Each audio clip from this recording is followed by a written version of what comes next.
Pero cuando el Señor me llamó, que comencé a servir al Señor, pues fue mucho ataque, mucha guerra.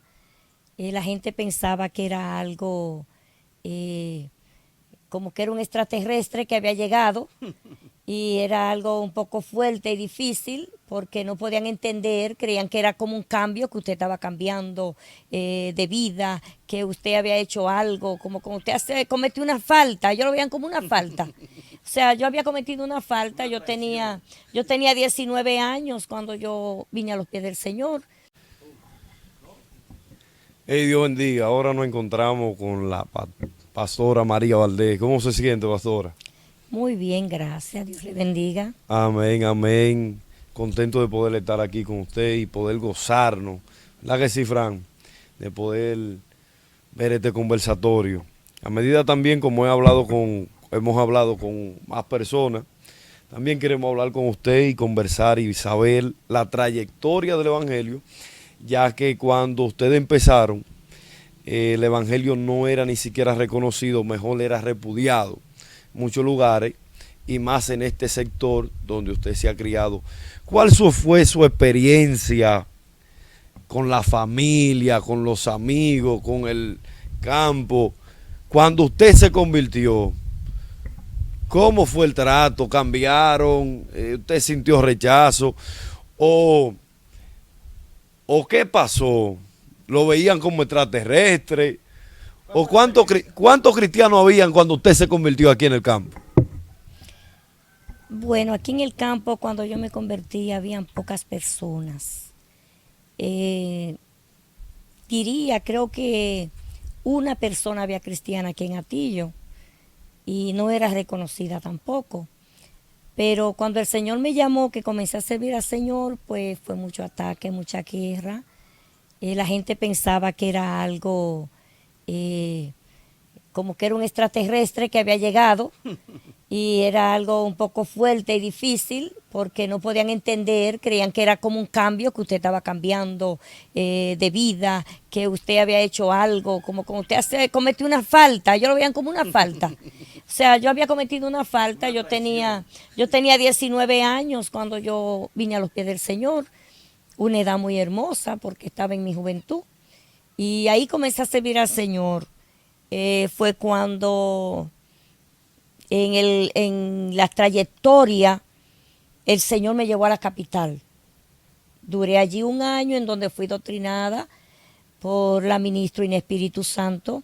Allí recibí pues esas primeras enseñanzas que necesitaba y la base que hoy tengo la tengo de allí, donde allí pude aprender, fui enseñada en cuanto a un hogar, que eso me ayudó bastante, porque hoy yo puedo guiar mi casa como me enseñaron y como fui aprendida. Y así, el Señor me trajo de nuevo aquí y cuando me trajo ahí fue que me dio un hogar. Excelente, María. Un placer compartir con usted y con Samuel este conversatorio. Y yo quisiera agregarle a la pregunta de Samuel lo siguiente. ¿Para qué año fue su conversión y para qué año ya usted regresa a Jarabacoa y se instala ya, o sea, se congrega aquí en Jarabacoa?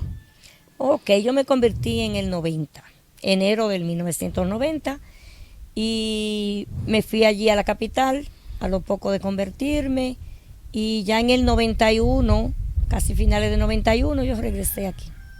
Excelente. Una pregunta. Si hablamos del 90-91, hablamos de 31 a 33 años. 31 a 33 años. 33. 33 años. 33 años atrás, la gente no concebía en Jarabacoa el evangelio, o sea, a los evangélicos como una doctrina potable, como yo recuerdo que, por ejemplo, en el caso mío, yo me crié en un colegio salesiano, como la mayoría de jóvenes de la colonia de Barrio Don Bosco de Jarabacoa, nos criamos ahí, y era visto un evangélico como una persona bulloso, como fuera de cabal, como loco, como exagerado, como fanático. Ese era el trato que ustedes recibían en ese tiempo. Era un trato parecido porque la religiosidad que nosotros teníamos, yo también era religiosa, se veía como una traición a las creencias que yo tenía o como me criaron, ¿verdad? Pero algo bonito fue que pudieron ver un cambio en mi vida. Algo sí le puedo decir es que aquí nací, me crié en Atillo y la gente aquí me respeta, porque desde que conocí al Señor comencé a servirle y ellos vieron un cambio, una transformación. Pero en aquel tiempo, cuando usted predicaba al Señor, usted se paraba en una esquina a predicar, tiraban naranja, le tiraban piedra, estuvimos en los Candelarios, me recuerdo ya, yo embarazada de Jiré, mi primera hija, y yo recuerdo que nos tiraban latas. Allí nos tiraban latas, nos tiraban cosas y ya usted sabe, era fuerte, fue fuerte el evangelio en aquellos tiempos. Según lo que supe en los Candelarios en aquellos años, había un líder religioso, ¿verdad? Que pagaba para que le tiraran piedra, ¿verdad que sí? No sé si lo pagaba, pero sí sé que mandaban a que nos sacaran de ahí, que sacaran esos evangélicos, porque es que donde Jesús llega todo cambia. Y cuando usted predica la palabra de Dios y el Espíritu Santo te respalda, las vidas son tocadas. Amén. Las vidas son transformadas. Amén. María, ¿para qué año ya es su matrimonio y para qué año ya usted inicia lo que es el ministerio ya en la Iglesia de Dios Misionera Pentecostal, que antes ustedes iniciaron el Movimiento Misionero Mundial, ¿verdad que sí? ¿Para qué año se dio ya la inclusión suya en el matrimonio con Feli? O sea, ¿en qué tiempo se casan? ¿En qué año se casan? ¿Y cuándo inicia el matrimonio, el ministerio ya junto con Feli? Ok, nosotros nos casamos en septiembre del 92. Y Feli era el que comenzó como siempre levantando iglesias. Y levantó la primera iglesia que fue en el barrio de Cristo Rey. Él primero predicaba en la avenida, pero luego entró de parte de Dios al barrio Cristo Rey. Cuando entramos a Cristo Rey era algo fuerte, no todo el mundo entraba a ese barrio. Y allí pues con la ayuda del Señor ahí comenzamos a predicar.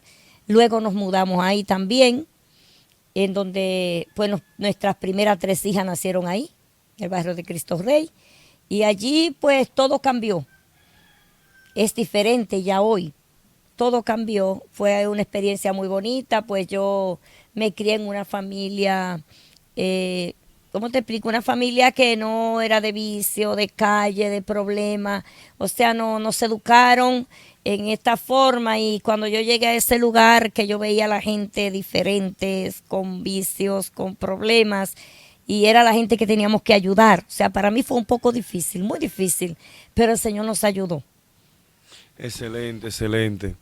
Tenían también, cuando ustedes daban una obra aquí en Atillo y vivían en la avenida, según la pastora Irma, ustedes tenían que venir a dar los cultos, pero cruzaban el río, aún hasta embarazada. ¿Cómo fue esa experiencia? Bueno, fue una experiencia muy difícil, porque yo tenía una obrita aquí en Atillo y yo venía a pie. Venía primero con Jiré, embarazada de Jiré. Luego nació Jiré, ahí yo venía embarazada y con Jiré cargada. Era una experiencia tan difícil que cuando yo iba a cruzar el río no podía poner la niña en el suelo, no tenía dónde ponerla tampoco, tenía que cruzar con los zapatos el río y seguir así caminando para llegar aquí en donde yo venía a traer la palabra. Eso fue hasta que tenía 8 meses de embarazos de Adonai. Ya ahí pues entendíamos que ya no podía hacer un esfuerzo tan fuerte y que no podía seguir y fue ahí cuando se mandó otra persona. En ese tiempo ustedes hacían vigilia ahí en Los Sigos con el pastor José y venían todos a pie en la iglesia completa de ella, ¿verdad? Venían todos por el río y cuando terminaban la vigilia de madrugada tenían que cruzar el río de nuevo, ¿verdad? Al igual también cuando iban a predicar para Sabaneta, ¿cómo lo hacían? Bueno, cuando veníamos donde el pastor José, cruzábamos el río, había que darle 2 cruces al río en la confluencia. Se cruzaba ahí donde en la Unión, luego se bajaba un poquito y se cruzaba de nuevo. No íbamos a pie. Con mucho gozo estábamos en una vigilia hasta las 6 de la mañana. Con niño, embarazada. Recuerdo que en una ocasión,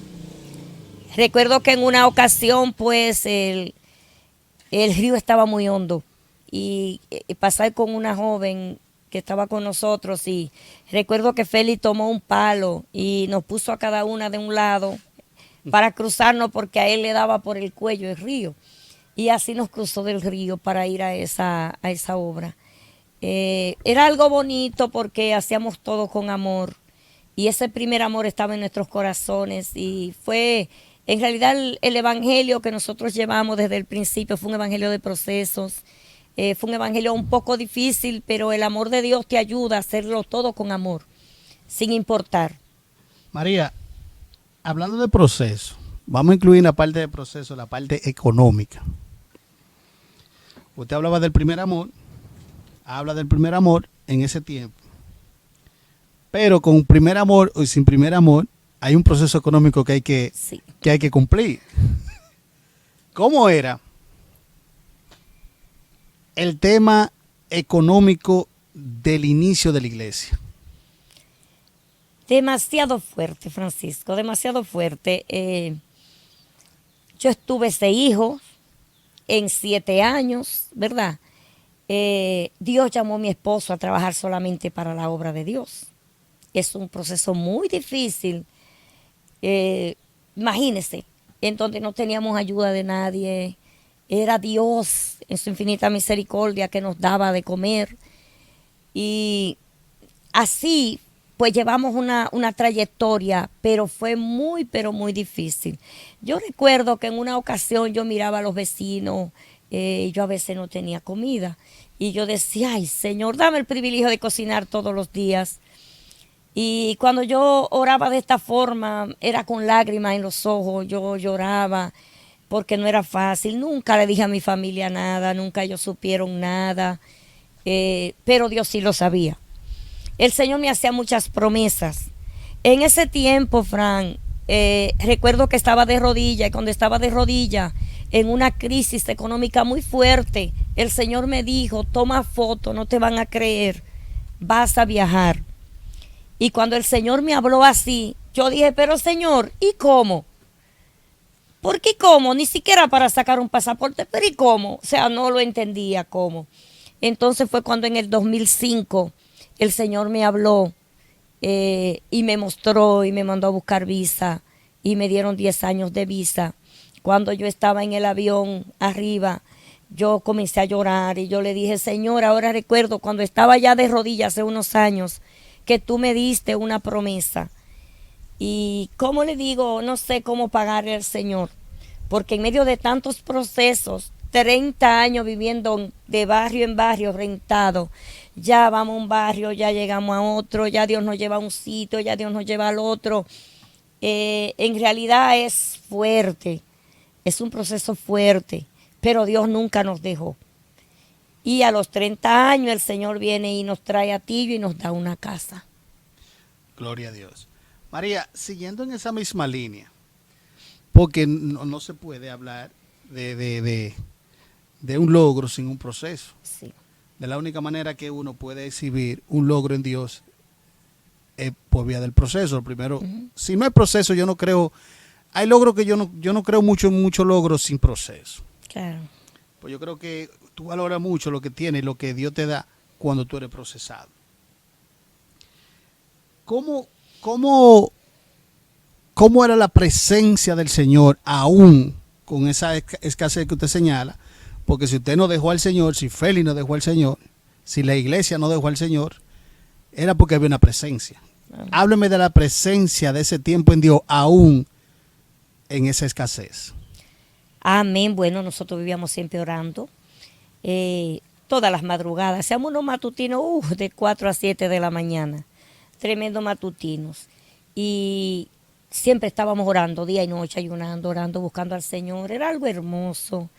Inclusive cuando nacieron nuestros hijos, nosotros comenzamos a hacer como un devocional. Nosotros le orábamos con ellos a las 10 de la mañana y a las 3 de la tarde. Y le dábamos una explicación de la palabra de Dios. Leíamos un texto y se lo explicábamos. Eso lo hicimos hasta que ellos por sí solos podían orar, leer, hasta que ellos podían por sí solos hacerlo. Comenzamos a hacer esto y fue una bendición tan grande que hasta el día de hoy los 6 le sirven al Señor. Gloria a Dios. Excelente. En ese tiempo lo que se pastoreaba, que había tanta mover de Dios y todo eso, habían un grupo que estaban en ese tiempo, de esos tiempos. ¿Cuáles eran los que estaban ahí en la iglesia en esos tiempos, esos años de allá atrás? Bueno, años atrás estaba la pastora Wendy, estaba la pastora Irma, estaba el pastor Tomás, estaba el pastor Bienvenido, también se congregó con nosotros, la pastora Gloriluz se congregó allá también y que recuerde, ¿verdad? Porque eran muchos. Luego, después se convirtió el pastor Cauri también, que para nosotros es un privilegio, para mí es un privilegio saber que tantos ministros del Señor pudieron pasar por nuestras iglesias y que hoy día son gente de mucho respeto, gente que yo admiro, porque son personas que llevan una trayectoria, pastora Georgina, pastor Manuel Maribel, o sea que agradecemos al Señor por todas estas personas que hoy son gentes usadas por el Señor, un gran ministerio, que son personas que yo respeto, valoro mucho. ¿Qué usted viendo el evangelio de hoy, la juventud de ahora, qué entiende que ha caído en el evangelio de ahora con el evangelio de antes? ¿Qué hay de diferencia que se pudiera recuperar de nuevo para la iglesia de este tiempo? Sí, bueno, mucho. La diferencia es mucha porque ahora han querido cambiar el evangelio. Yo digo que han querido cambiarlo, cuando en realidad el evangelio es el mismo.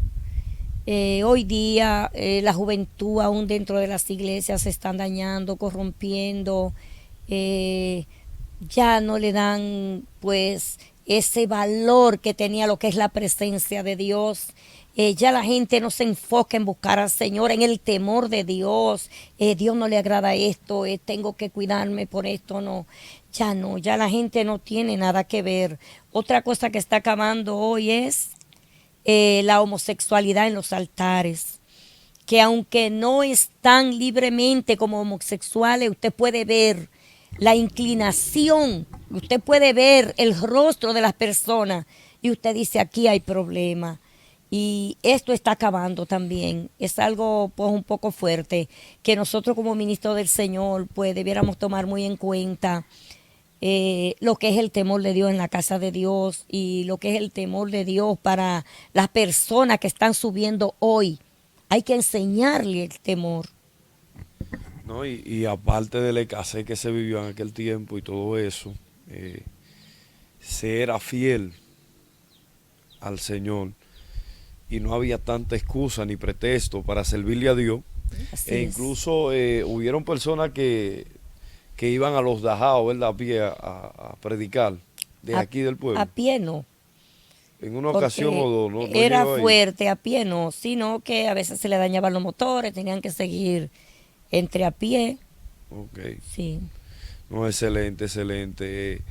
¿Qué consejo tiene usted para la juventud de ahora que está empezando el evangelio y no sabe que se vivió tantas cosas, repudio en las escuelas, se llegó a vivir? ¿Usted tiene alguna experiencia de eso, que tal vez sus hijos, por ser cristianos, jóvenes de la iglesia, por ser cristianos, no tenían esa misma aceptación en las escuelas o en los trabajos? ¿Llegó a pasar eso en aquel tiempo? Sí, llegó a pasar mucho. Yo llegué a ir a las escuelas, a los liceos. Agradezco mucho a los directores, a los maestros, porque siempre me respetaban mucho. Todos me respetaban y era bien recibida en todos los centros educativos. Primero porque mis hijos pues fueron cristianos desde pequeños y como nunca dieron problema en las escuelas, y también porque yo siempre me presentaba, siempre estaba ahí. Y cuando había problema doctrinal en cuanto a la escuela con mis hijos, yo siempre también me presentaba, iba a la dirección, llegué a llevar cartas Y hasta el día de hoy, pues hubo mucho respeto. Excelente, María. ¿Cómo era el trato en los sectores populares, por ejemplo, los barrios, cuando se predicaba abiertamente, o sea, con una bocina? ¿La gente lo recibía bien en ese tiempo o había un rechazo? Bueno, al principio no era tan bien recibido el evangelio por causa de la religiosidad, pero después la gente, mire, recibía tanto el evangelio y además también por el testimonio que para la gloria del Señor estuvimos dando desde ese tiempo acá. Le voy a contar una experiencia que vivimos nosotros allá en el barrio de Cristo Rey. La iglesia la teníamos al lado de donde está la pastora Wendy ahora, y eso era un local que había entre el medio de la panadería y la iglesia de la pastora. Yo recuerdo que el Señor nos habló y mi hija más grande, el espíritu de muerte fue a buscarla. Y oramos y peleamos ese pleito. Y el Señor se glorificó. Y en la noche, usted sabe cómo es Feli, muy, ¿verdad? Muy típico. Feli dijo, traigan todos los niños para orar por todos los niños, porque la muerte fue allá y no se va vacía. Y todo el mundo atrás de las casas comenzó a sacar a los niños. Y pues se oró por todos los niños, pero para sorpresa nuestra y muy triste, cuando llegamos a casa, una vecina, un niño hermoso y fuerte, se le había muerto y no tenía nada. Eso fue una experiencia que vivimos ahí, en el barrio de Cristo Rey. Eso nos dolió el alma. Un niño no tenía creo que no tenía ni un año, pero era algo hermoso.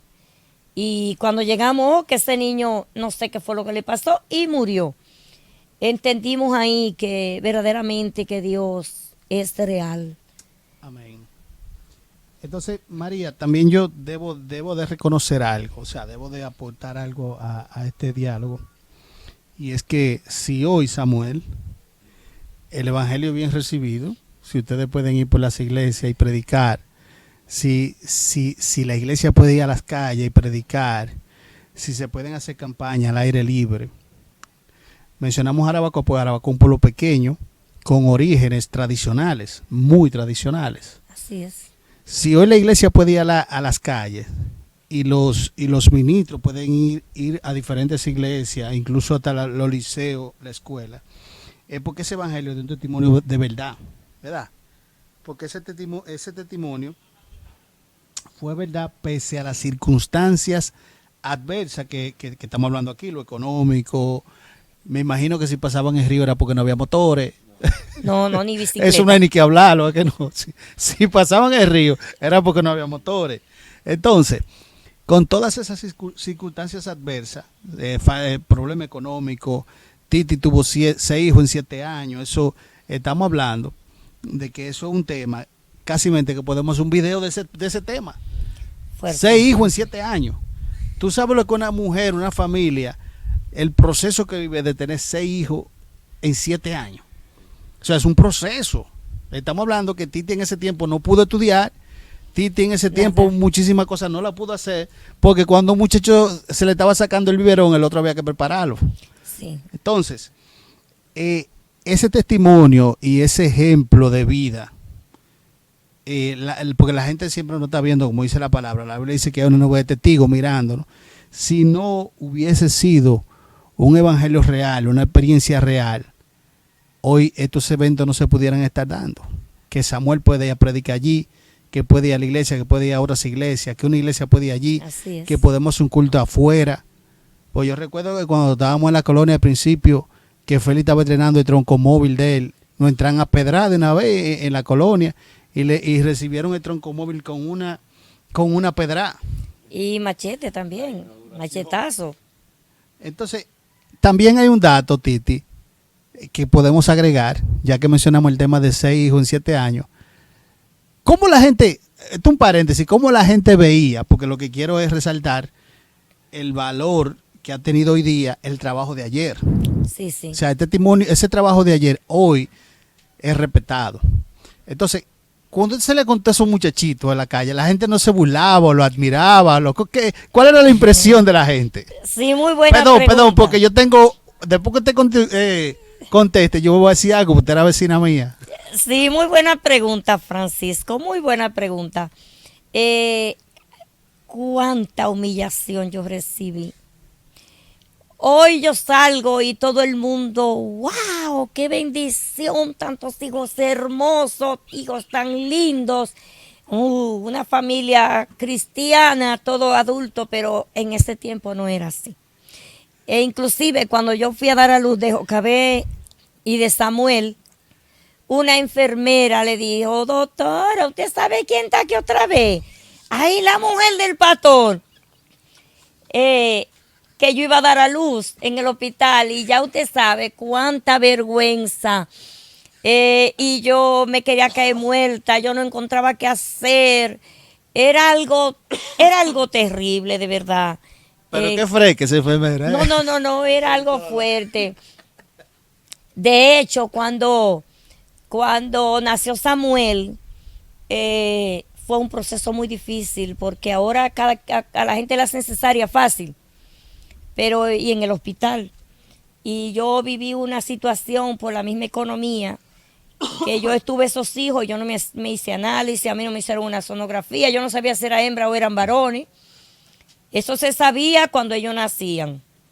Cuando nacían a hembra o es varón. O sea que era que se sabía. Entonces, cuando yo iba a dar a luz de Samuel, ahí nos tuvimos al morir los dos. Wow. Y nunca se me olvida una doctora muy joven, ella trabajaba en el hospital y donde iba, le llamaban la doctora Martínez, una muchacha muy elegante ella. A mí me dejaron ahí abandonada porque la idea era ponerme a coger lucha para que yo no tuviera más. Y no sabían que yo estaba al borde de la muerte. Wow. Y cuando esa muchacha llegó, esa doctora, en la mañana, a las 7 de la mañana, que fue y me chequeó, yo lo único que recuerdo es que ella salió corriendo y peleando.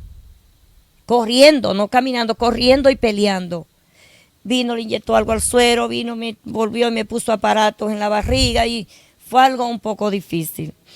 Y cuando al rato ella le dijo a las enfermeras, esténse pendientes, tiene 8 centímetros. Pero Dios puso su mano poderosa en mí. Y al rato yo le dije a la enfermera, estoy de parto. Y me dijo, la doctora dijo que tiene 8 centímetros. Y le dije, le estoy diciendo que estoy de parto. Ya yo tuve 5.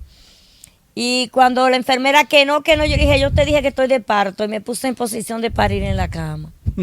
Y cuando fue la enfermera y me agarró, que yo no podía tener, que ahí no, digo, yo le voy a decir, le agarré por la mano, saqué fuerza no sé de dónde, agarré a esa enfermera por la mano y ahí mismo le tiré al muchacho en la misma cama y ahí estaban asustadas porque eso es una negligencia, ¿verdad? Claro. No, doctora, fue ella que no quiso. Yo le dije que estaba de parto, fue lo que le dije, pero cuando el niño nació negro, como ese micrófono. Y yo dije, ahora yo voy a llevar a este muchacho a la casa. Hágale ese cuento a Feli, ¿verdad? Un muchacho negro. Y yo no sabía que era que el niño se estaba casi muriendo. Wow. Tampoco una pediatra lo miró, ni un pediatra. Porque en ese tiempo en el hospital los niños lo tomaban, lo limpiaban, le entraban la perita y no le hacían muchas cosas. Un proceso, ajá. Y sí. Podía ser negro porque cuánta gente no nace de ese color. Sí. Pero ¿qué pasa? Que Dios puso su mano poderosa y al rato ya el niño comenzó a cambiar de color, solo le quedaron manchas rojas en el cuerpo y en la cara. Y ahí yo me di cuenta que no, que era un proceso y el labio así como volteado lo tenía, ya como desfigurado estaba el niño. Y fue algo de verdad que fue otro milagro del Señor. Y ahí entonces salió Samuel. Y ahí salió ese evangelista. Sí. Titi, mire, cuando usted vivía al lado de casa, para al año 2005, por ahí, que estaban todos esos muchachitos chiquiticos en fila todito, que Feli lo montaba en un Suzuki Bucamoro que tenía. O sea, ¿tú no sabías que los Suzuki le dicen Bucamoro? Ah, ok. Feli tenía un Suzuki Mamey. ¿Tú no te acuerdas de eso? ¿Usted se acuerda? Feli tenía un Suzuki Mamey. Cuando yo veía que Feli montaba a Titi y tú esos muchachitos, y a veces Mingo como que reforzaba, tú sabes, Mingo como que, yo decía, Dios mío, pero que el evangélico tiene tantos muchachos. Yo tenía como una batalla dentro de mí, si soy o no soy, si busco o no busco, pero que me aterrorizaba el hecho de tantos muchachos. Entonces, por eso me viene la pregunta, aparte que la compartimos Samuel y yo, del tema de los muchachitos. Entonces, Titi, la iglesia se forma en el 92, 93, en Cristo Rey, ¿verdad que sí? Sí. Entonces, era una iglesia de búsqueda, de experiencias en Dios. Y, como te dice, ha parido muchos líderes, muchos ministros que han salido de ese ministerio. ¿Cómo usted, una retrospectiva, o sea, en su mente, cómo usted visualiza ese proceso de Dios para la vida de ustedes ministerial, de ver todos esos líderes formados, crecidos, en acción, dando frutos? ¿Cómo usted lo ve internamente, usted como fundadora de ese proyecto, de ese ministerio? Sí, parece mentira, pero me da mucho gozo. Gloria a Dios. Porque quizás lo que otros no ven es lo que Dios ve y lo que yo puedo ver. Gloria a Dios. Es un fruto del trabajo. Yo veo un fruto. Gloria a Dios. O sea que la mata que se sembró no se secó. La mata que se sembró no estuvo un fracaso, sino que pudo crecer y dar frutos. Yo veo todo esto como una bendición. Alguien me dijo en esta semana, pero de toda la iglesia de Jarabacoa, hay gente que se convirtieron todos con usted. Y yo le dije, para la gloria del Señor, es un privilegio que podamos ser de bendición para este pueblo. Amén. Titi, y viendo nosotros hoy día esa explosión, esa unción, ese impacto de Dios, porque sin Dios era imposible que eso se diera. ¿Cómo te ve ese depósito que hay en cada uno? O sea, hay un depósito en cada uno de ellos que salió del ministerio.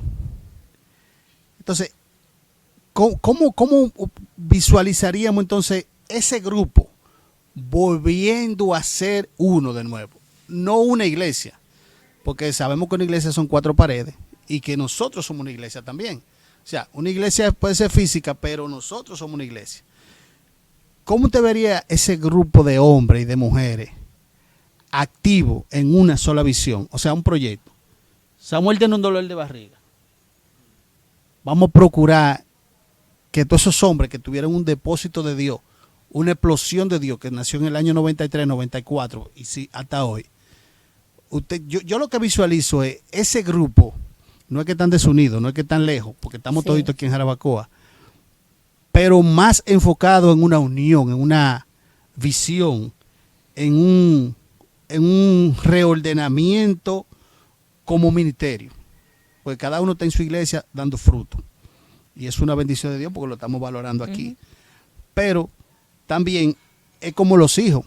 Tú vas a un hijo que viene todos los domingos, a lo primero cuando se casa, pero después viene cada 3 domingos, cada 5 domingos, 2 veces al año. Así es. Entonces, pero realmente yo pienso que como ministerio aquí hay una explosión, aquí hay un poder que quizá ninguno de nosotros le hemos provocado la distancia, pero sí somos responsables del acercamiento.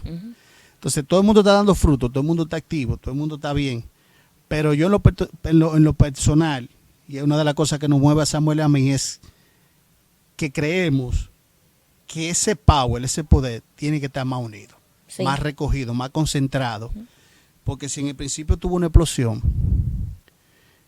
y hoy son ministros grandes del Señor, quiere decir que esa semilla todavía está ahí.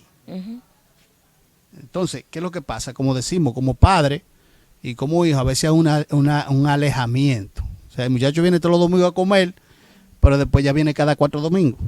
Entonces, Samuel y yo tenemos esa inquietud de ver cada día más este ministerio más unido. ¿Cómo usted ve esa visión? Excelente. En estos días Dios trató conmigo. Esto es de Dios, lo que están haciendo ustedes. Amén. Es de Dios. Yo meditaba en algo, lo compartí aquí y creo que se lo llegué a decir si se lo dije a Félix. Le dije, mira, el enemigo tomó una ventaja y fue que hizo algo para dividirnos a lo que tenemos el mismo enfoque y la misma visión. El mismo power, la misma unción. ¿Comprende? ¿Sabe para qué? Para que el que verdaderamente no está en la visión sea, óigame, sea que crezca un evangelio torcido como ahora. Porque ahora hay un evangelio que usted es cristiano en la iglesia y afuera usted se toma el trago, usted hace esto, usted fornica, usted hace aquello. O sea, eso es lo que el enemigo quería. El evangelio de eso no es nada. Eso es lo que el enemigo quería. Un evangelio de mundo, completo mundo. Entonces me di cuenta de eso y dentro de mi corazón yo le dije a Feli, siento enviar carta a esos pastores que debemos estar unidos. Amén. Porque en Jarabacoa, esto es Dios que está moviendo esto. Amén. En Jarabacoa tenemos que tener otra visión. Amén. La visión es que tenemos que estar unidos. Y hay un tema también, Titi, de que estamos hablando de un éxito. Aquí estamos hablando de un éxito. Pero vienen otras generaciones. O sea, yo hablaba con Samuel y le decía, bueno, tú eres el futuro, tú eres el relevo. Sí. Entonces vienen otras generaciones. Entonces nosotros tenemos que crear un núcleo de poder que sea el soporte de las futuras generaciones. Porque si empezó un power 30 años atrás, un poder, una explosión, todo junto, quiere decir que el enemigo no se va a quedar quieto y va a querer dividirlo. Claro. Porque juntos fue que tuvieron el éxito. El éxito es junto. Pelearon juntos, pasaron hambre juntos, cruzaron ríos juntos, comieron de una paila todo el mundo, se educaron juntos en Dios, se doctrinaron juntos en Dios. Y de que de momento a otro tú vienes cada 5 domingos a comer a mi casa. Hay líderes, y esto es profundo, esto que voy a analizar. Hay líderes de ese tiempo que usted tiene 2 años que no come con ellos, 3 años en una mesa. Mucho más. ¿Entiende? Hay líderes que usted inició este proyecto de esta vivienda aquí donde usted vive y no han comido con usted un domingo aquí. No, ni saben dónde vivo. Y entonces quiere decir que eso no viene de Dios. Sí, no saben dónde yo vivo. ¿Entiende? Entonces, esa desunión no viene de Dios, ¿no? ¿Por qué? Porque Dios lo que quiere es la explosión, quiere la unción. Entonces, ¿qué quiere el enemigo? La división. Entonces, ¿qué es lo que pasa? Si tuvo efectos, repetimos, juntos, ¿cuál es el objetivo del enemigo? Dividir. Dividirnos para que no venzamos. Entonces, yo pienso, nosotros analizamos, Samuel y yo, más que un culto, más que una vigilia juntos, hay una comida junto, una taza de café. Sí, yo quiero hacerlo. Eso es de Dios, ¿verdad que sí? Yo quiero hacerlo. Porque tuvieron éxito juntos, Hace hermano. mucho que lo planificamos y para el tiempo que ya lo teníamos, que hay una persona que tengo que mencionarla aquí porque merece mi respeto y aunque no salió de nuestra iglesia, nunca fuimos, ¿verdad? Pero es alguien que nos ha ayudado bastante, una persona incondicional que cuando usted necesita, él está ahí, que es Popín. Yo le agradezco bastante, ese ministro de Dios. Amén. Mi familia le tiene un alto respeto y cariño. Sí. Se ha ganado, se ha ganado hombre, ese respeto. mire, ese hombre verdaderamente que tiene mi respeto. Amén. No puedo dejar de mencionarlo. Amén. Y mi agradecimiento. Amén. Mis 6 hijos y yo le agradecemos bastante. Sí, Popín se ha ganado el respeto. Entonces, Titi, de aquí tiene que salir un proyecto de comamos juntos de nuevo.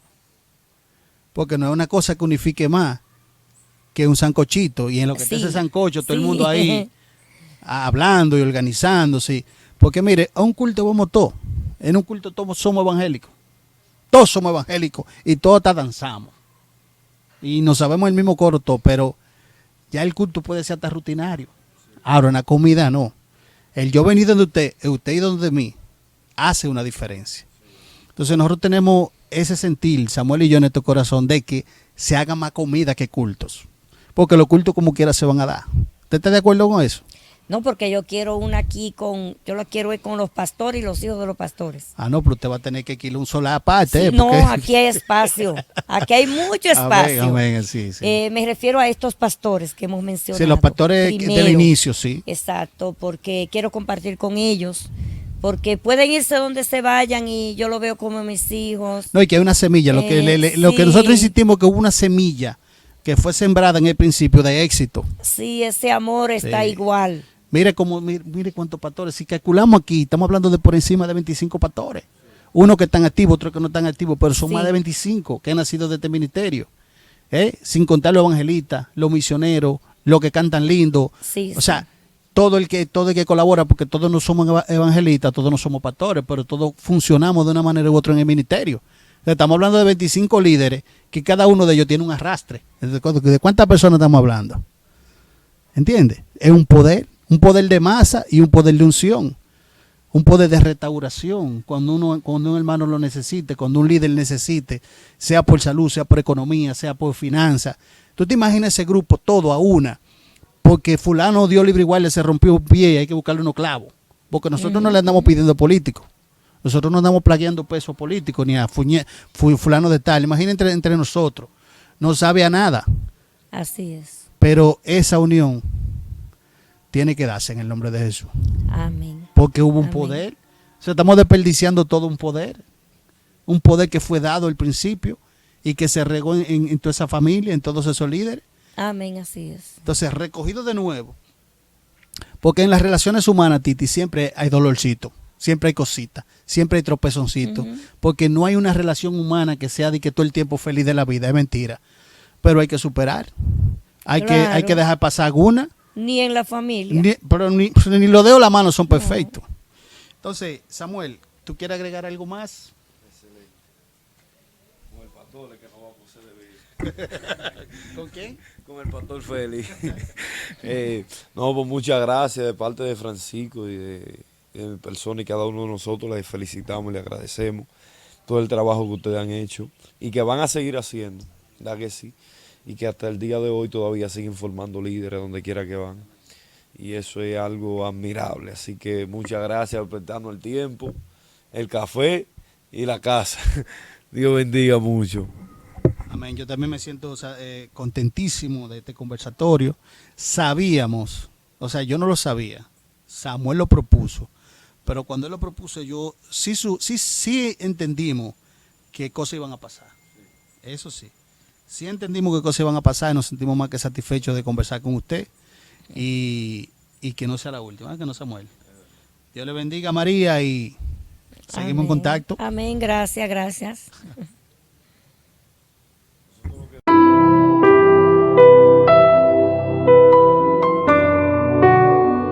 Ministerio, regando la semilla del Evangelio.